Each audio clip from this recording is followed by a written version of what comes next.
Hello and welcome to Middle East Matters here on France 24. I'm Tom Burgess-Watson. Coming up in the programme, taking matters into their own hands.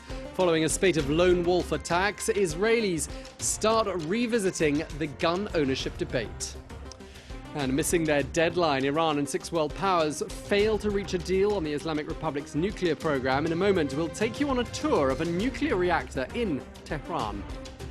And a city divided in two. What was once Syria's commercial hub is now a city split down the middle. Thanks for joining us. Following a spate of deadly attacks in Jerusalem, many Israelis are now asking whether these could have been prevented with tighter security. In particular, that attack on a synagogue which claimed the lives of 5 people. Well, the Minister of Public Security has offered one possible solution, namely easing the restrictions on gun ownership. Well, ever since then, Jerusalem's gun ranges have seen a spike in business. Our France 24 team went to find out why. Following a deadly attack on a synagogue in West Jerusalem, business is on the rise at the city's gun shops. Those who come here are people who were prevented for years from exchanging their old weapons for new ones. Now that they can, they're all coming to get a new gun, buy pepper spray, tasers and so on. The owner of the Magnum 88 shooting range says that guns in the right hands can save Jewish lives. If those folks caught up in the synagogue attack had been allowed to buy weapons, then it probably would have been a completely different story. I'm just saying. The Israeli Minister of Public Security has decided to make it easier for some of those who live in Jerusalem to acquire firearms. 19-year-old Ariel and his girlfriend just finished their first ever shooting lesson. They showed me how to handle a weapon, what to do if I have to shoot someone. If officers are present, it's always better to show them where the terrorist is and not pull out one's weapon. But if there's no other choice, then you can use it to defend yourself. After local authorities confessed to being powerless against lone wolf assailants, some now feel that being armed is a duty, a matter of personal and public safety. God forbid if I ever end up in a situation in a synagogue or in any other place where someone comes to launch a terror attack, I'll be ready to direct fire at the assailant and kill him to save the lives of others, God willing. This gun shop owner says that civilians in Israel often play an important role in critical situations. He regrets that only 4% of them own weapons. Today, the police says that 70% of all attacks by Muslim terror on Jews, 70% of it, civilians are the first response. So, of course, it has a huge contribution for people's safety.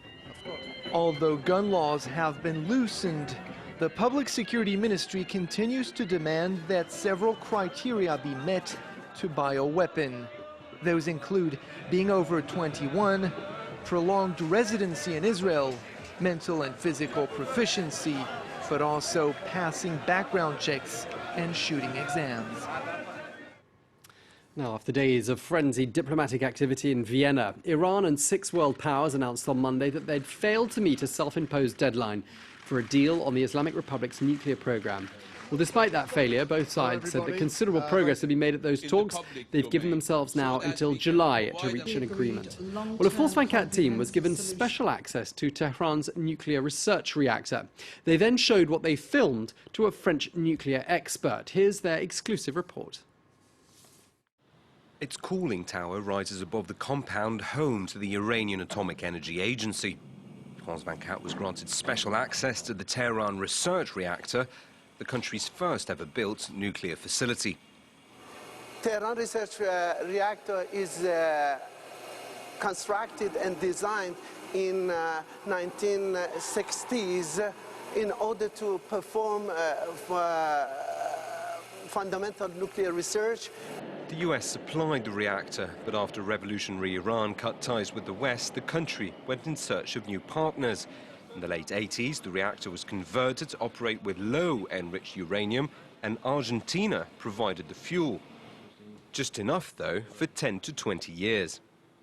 At the moment, we exhausted from the abroad fuel elements, and we have tried, of course, the government has tried to produce the domestic fuel element in the country. According to our guide, a third of the fuel burnt here is made domestically, and authorities have plans to produce more to meet growing needs at the Russian-built Bushehr power plant and expand the country's nuclear capacities. We are formulating, we have agreed to have 2 more new this type of power plants. And there is going to be more again after these 3. 2 stories below, scientists are working on the medical applications developed here to help treat cancer patients. Iran admitted to isolating polonium-210 in the early 90s in a lab just like this one. The isotope has been used to trigger a chain reaction in a nuclear weapon, but the government says it shut down military experiments years ago. They're truly transparent about the installations kept under supervision. However, Iranians believe the inspectors shouldn't have access to facilities which aren't directly linked to their nuclear program. On the other hand, the International Atomic Energy Agency says it would be more comfortable if it could inspect facilities where Iran's nuclear capabilities might help develop other technologies. All the doors are open, but there are also some regulation, there are some standards. Let's say, for instance, in France, in your own country, in European country, the doors are not open for everybody to enter. Iran has gone under inspection more than any other country in the history of the agency. Following a visit under tight supervision, a security official insisted on sifting through our camera's memory card and deleted some of the clips he deemed sensitive. Now, tens of thousands of people from Iraq's minority Yazidi community have been forced to flee their homes in the past few months. This as the Islamic State organization seizes swathes of territory, killing and capturing many of those who stand in their way. But not all of the Yazidi were able to escape. This is the story of a 15-year-old girl who was kidnapped and forced to marry one of her captors. France 24's William Hildebrandt has the story. In August, the minority Yazidi religion fled the militant Islamic State group, leaving behind their ancient homeland in northern Iraq. But the advance of the jihadists was too fast. Tens of thousands were displaced, hundreds were killed, and thousands more were kidnapped, including this 15-year-old girl. What makes her story unique is she is one of the few to have escaped one of the most feared terrorist groups in the world. They treated us very badly and forced us to get married. And we saw the way they were being treated and felt that we would rather break out and run away than live like that. One day we saw that the guards were not around, so we ran and escaped. A recent amateur video posted online purportedly shows IS fighters casually discussing what they called their slave market day, when Yazidi girls, some as young as 11, are bought and sold within the militant group to become concubines. The girls' fates were determined by auctions or games of chance. I didn't see it with my own eyes because I belonged to the commander. But my friends were sold within the group. Each girl would have a number placed on her, and then the men would spin a wheel. According to numerous reports, women and girls are often gang raped before being sold for as little as $10. The Islamic State group regard the Yazidi as devil worshippers. Their faith is in fact a medley of various beliefs, including Judaism and Islam.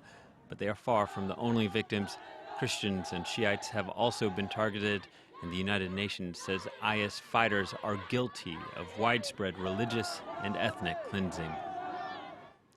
Now, it was once Syria's economic capital, but years of civil war has split the city of Aleppo into two.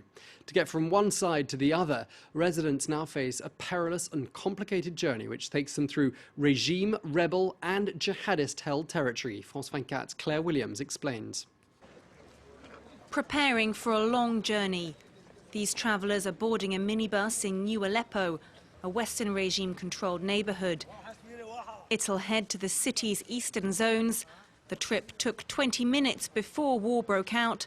Today, it takes more than 10 hours. The problems really start when you enter areas controlled by terrorist organizations tied to the Islamic State. In order to return to Aleppo, The city is cut in two by a north-south front line. From New Aleppo in the west, the bus heads through terrain controlled by the Syrian regime all the way to the town of Atria.